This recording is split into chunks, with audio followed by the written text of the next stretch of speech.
নমস্কার, কলিস কিচেনে সবাইকে স্বাগত জানাচ্ছি। এখানে আমি 2 কাপের মতো চাল ভিজিয়ে রেখেছি। এটা হচ্ছে আতপ চাল। এই পিঠেটা আতপ চাল দিয়ে বানালে খুব ভালো হয়। আজ বানাচ্ছি আতপ চাল দিয়ে ছিটা রুটি সকালে ব্রেকফাস্টে। চালটা আমি রাতের বেলা ভিজিয়ে রেখেছিলাম।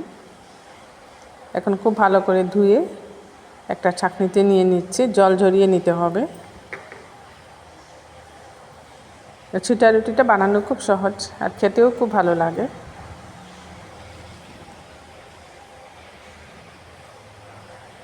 বড় ছিদ্রযুক্ত একটা ছাঁকনির মধ্যে আমি এটা রেখে দিয়েছি জল ঝরানোর জন্য। জল ঝরানোর পর একটু ফ্যানের হাওয়ার নিচে এটাকে একটা ট্রের মধ্যে রেখে দিয়েছি। এতে করে একটু শুকনো হয়ে গেছে। এবার অল্প অল্প একটা মিক্সিং জারে নিয়ে এইভাবে মিহি চালের গুঁড়ি বানিয়ে নিলাম। এই চালের গুঁড়িটাকে আরেকটা ছাঁকনি দিয়ে খুব ভালো করে এখন ছেঁকে নিচ্ছি। গুঁড়িটা যাতে একদম মিহি হয় তবেই পিঠেটা ভালো হবে। দানাগুলো মোটা থাকলে পিঠে ভালো হবে না। তাই একটা ছোট ছোট ছিদ্রযুক্ত ছাঁকনি দিয়ে এটাকে এইভাবে আমি ছেঁকে নিয়েছি। দেখুন, ছেঁকে নেওয়া চালের গুঁড়াটা একটা পাত্রে নিয়ে নিলাম। আর এখানে অল্প গরম করে নিয়েছি গরম জল। এটা আঙুল দিয়ে দেখতে হবে যাতে আঙুল ডুবানোর পর খুব বেশি গরম না হয়। এতটুকু গরম করে নিয়েছি এটা। এই গরম জলটা দিয়ে চালের গুঁড়িটা এখন আমি গুলে নিচ্ছি। আর এর মধ্যে সামান্য লবণ দিয়েছিলাম আমি। সামান্য লবণ দিয়ে চালের গুঁড়িটাকে গরম জল দিয়ে এইভাবে গুলে কিছুক্ষণ রেস্টে রেখে দেব।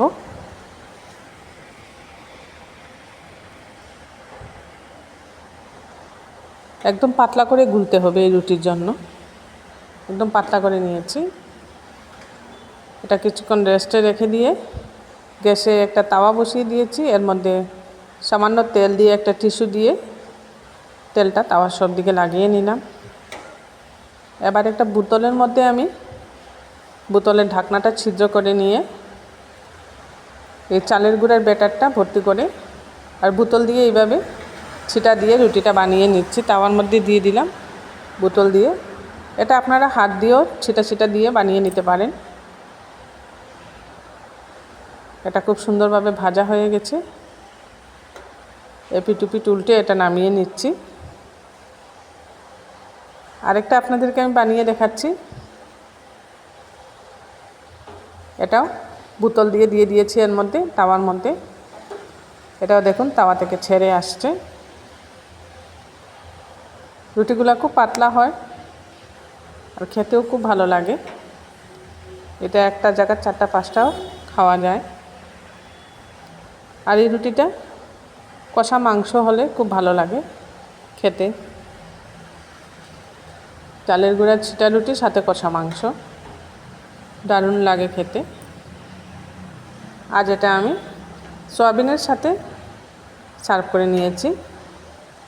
সকালে ব্রেকফাস্ট হিসাবে সয়াবিন বানিয়েছিলাম। সয়াবিন সবজির সাথে ছিটা রুটিটা সার্ভ করে দিলাম সবাইকে।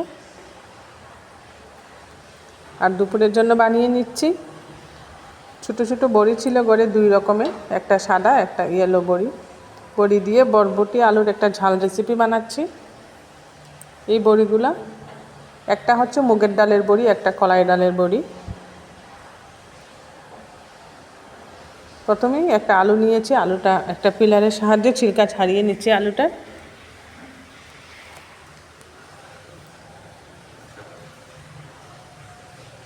আর এখানে বরবটি নিয়েছি আমি কয়েকটা বরবটি এইভাবে ব্রাউন কালারের, আর কয়েকটা বরবটি হচ্ছে গ্রিন কালারের। বাজার থেকে সেদিন 2 কালারের মিশানো বরবটি নিয়েছিলাম। কালারটা 2 রকম হলে কোনো অসুবিধে নেই, বরবটিগুলোর টেস্ট একই রকম হয়। এটা একটা বরবটির জাত, একটা গ্রিন কালার হয়ে থাকে, একটা ব্রাউন কালার হয়ে থাকে। এগুলাকেও কেটে নিচ্ছি ছোটো ছোটো করে।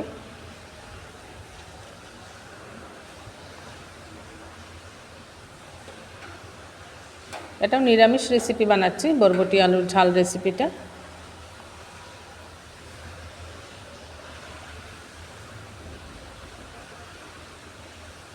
সবগুলা বরবটি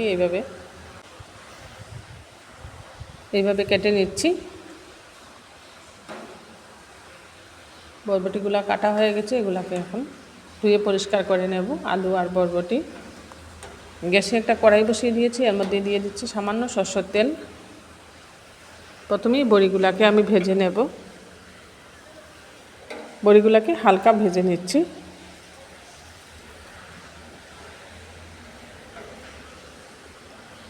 এই বড়িগুলো খেতে খুব টেস্ট হয়, আর মার্কেটে খুব কমই পাওয়া যায় এরকম ছোট ছোট বড়ি।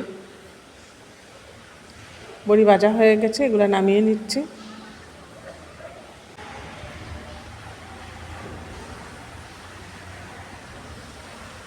এবার বড়ি ভাজার কড়াইয়ের মধ্যে দিয়ে দিচ্ছি আরও 2 চামচের মতো সরষের তেল। এই রেসিপিটা আমি সরষের তেল দিয়ে বানাচ্ছি। ফোড়নে দিয়ে দিয়েছি জিরে ফোড়ন দেওয়ার পর দিয়ে দিচ্ছি এখানে কেটে রাখা বরবটি আলু দিয়ে সাথে চেরা কাঁচা লঙ্কাও দিয়ে দিয়েছি কয়েকটা। গুঁড়া মশলা দিয়ে দিচ্ছি। প্রথমে দিচ্ছি এখানে হলুদের গুঁড়া। এই রেসিপিটা একটু ঝাল করে বানাবো। দিয়ে দিচ্ছি জিরে গুঁড়া, সামান্য ধনে গুঁড়াও দিয়েছি, আর দিচ্ছি লাল লঙ্কার গুঁড়া। এটা যেহেতু বড়ি দিয়ে আলু বরবটির ঝাল রেসিপি, তাই কাঁচা লঙ্কাও একটু বেশি পরিমাণে দিয়েছি, আর লাল লঙ্কাও দিয়েছি এর মধ্যে। পরিমাণ মতো লবণ দিয়ে দিলাম। এবার খুব ভালো করে কষিয়ে নিতে হবে আলু বরবটি মশলার সাথে। এই রেসিপিটা রুটির সাথে খেতেও ভালো লাগে, আর ভাতের সাথেও খেতে ভালো লাগে। একটু শুকনো করে ভাজা ভাজা করে বানালে রুটির সাথে খেতে খুব ভালো হয়। বারবার নাড়িয়ে খুব ভালো করে কষিয়ে নিচ্ছে আলু বরবটিটাকে।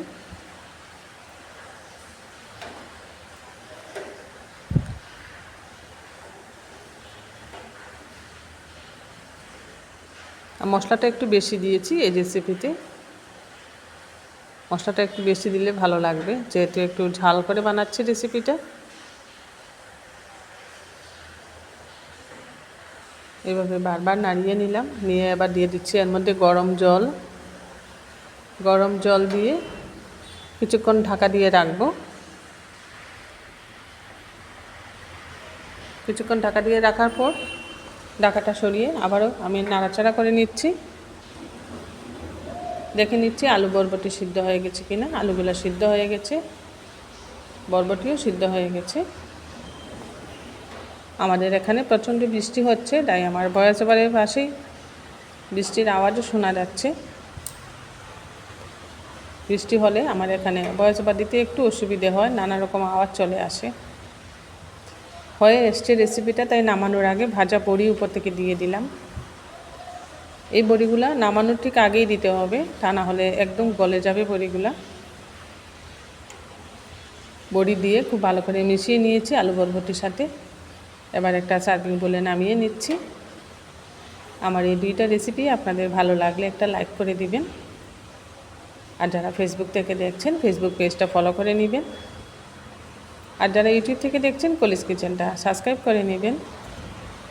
পাশে থাকা বেল আইকনটা প্রেস করবেন, এতে করে যখনই এরকম নতুন নতুন রেসিপি আপলোড করি সাথে সাথে নোটিফিকেশনটা পেয়ে যাবেন।